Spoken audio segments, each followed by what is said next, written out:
Good afternoon, Cary here from Two Big Girls Crafting, just popping on with a little tip I've discovered today. I thought I'd share it with you in a very quick little video. If you're available and you can see me, say hi, I'd appreciate it. Anyway, enough from me, let me turn around and show you what we're going to do. Okay, so one of my favourite sayings is reduce, reuse and recycle. And I don't know about you, but I often end up with these bits left over from when I'm die cutting or punching. Now I don't quite know what they're called. I think I call them negatives, but I don't know what they are really. But yeah, some of them could be frames, but that one's a bit wonky and all sorts. So I came up with a very quick and simple idea to share with you. So all you're going to need is a card base. Oh, sorry, wrong base. A card base, some sticky notes, an ink pad and a blending tool. So I'm going to use crumb cake from Stampin' Up.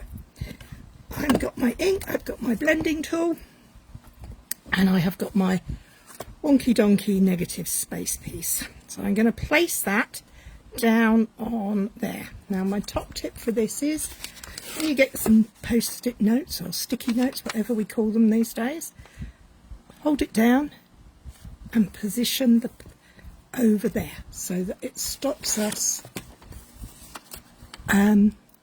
getting ink on the rest of the page. So I'm going to do all four sides. Now if I had some smaller ones handy, I'd probably use smaller ones for the top and bottom, but I don't, so I'm not going to. If you're watching, pop on and say hi. I'd love to know that I'm not talking to myself. Anyway, so I've got this all ready. Now I can go to town with my ink pad. So I'm going to gently swirl it around.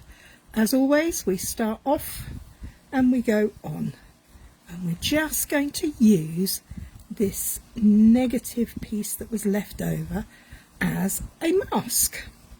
So we're not going to be wasting anything because it's too nice to waste, and I had some ideas for it. So now I am just swirling the colour around on the outsides. You can go a bit darker in some places, it's entirely up to you of course, but I'm aiming to leave the centre area a bit lighter. As with all blending, the more the merrier until it's too much, and then don't do it. So close the ink pad up, and now for the grand reveal. So we're going to just carefully pull that up. I like sticky notes because they're designed to stick to paper without leaving anything. And look what we have. We've created this wonderful space. I'm making a single layer card. So what am I going to put on it? Well, for this one I thought I would use this. This is a stamp from a set called Curved Occasions. It's one of my favourites. I think it's a very attractive looking cake, and I'm going to line up on my grid paper as I always do, and I am just going to stamp my cake directly on. Now you could leave it like that. Hi Andrea. Or you could get out a colouring implement and colour in. So I'm going to do a very quick colouring in. I'm going to colour my flowers in this soft, beautiful, muted green shade. It's called, what is it called? Light Lost Lagoon. And these are alcohol markers, so they will layer well over the top. And then I'm going to use another colour, another shade called Pretty Peacock, just to add some colour to the leaves. I don't want it to be overwhelming, I just want a subtle look for this card. And then I'm going to take some more blends. This one is Light Crumb Cake, and I'm just going to check it on my, yep. I'm just going to add where the lines are. Do you know those naked cakes or half ice? I don't know what they call them, but they look rather nice. Hi Becky, hi Jan.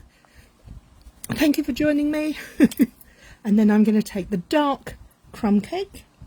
Now, so if you notice, I've used crumb cake ink and 2 shades of crumb cake alcohol marker because I wanted to keep the colours neutral and natural. I'm not doing fancy colouring in. This is a super quick card with little accents, little pop of colour on there. Now, the one thing I would bring in would be my lovely Wink of Stella. Oh, now, Wink, can you see that? Oh, look at the glitter in there. That is just gorgeous. And I'm just going to cover my cake in it. So I'm just gently putting colour over the cake because I want my cake to be a bit sparkly. And in the centre, actually, I'm just going to colour all the flowers in. So I don't know if you can see that on the screen, but in real life that is sparklicious. Next, I'm done. Ah, a sentiment, I hear you cry. Okay, so let's grab, this is a punched out shape from the Curved Occasions punch. And this is a sentiment from it called, and it says happy birthday. I'm just going to line that up and stamp on top of my punch. Super simples. And then I'm going to take a little bit of wet glue and stick it down. Now, you could go 3D, but I wanted, oops, I've dropped that now. I could go 3D for it and use 3D foam, but I'm choosing to make this a flat card. We have had news today in the UK that postage is going up yet again, so flat cards, single layer cards are going to be the way to go, I think. So there you have it. This is the original one I made, and this is the one we've just made here. So don't forget, don't throw out your straggly bits when you've cut out. I mean, this has got torn edges and all sorts, but it'll work perfectly for this technique. Anyway, that's all from me. Hi, Lozzie. Simple, but you're very kind. Thank you, Becky. Yes, like I say, that's all from me for today. Just a quick one. Take care. See you Monday. Bye.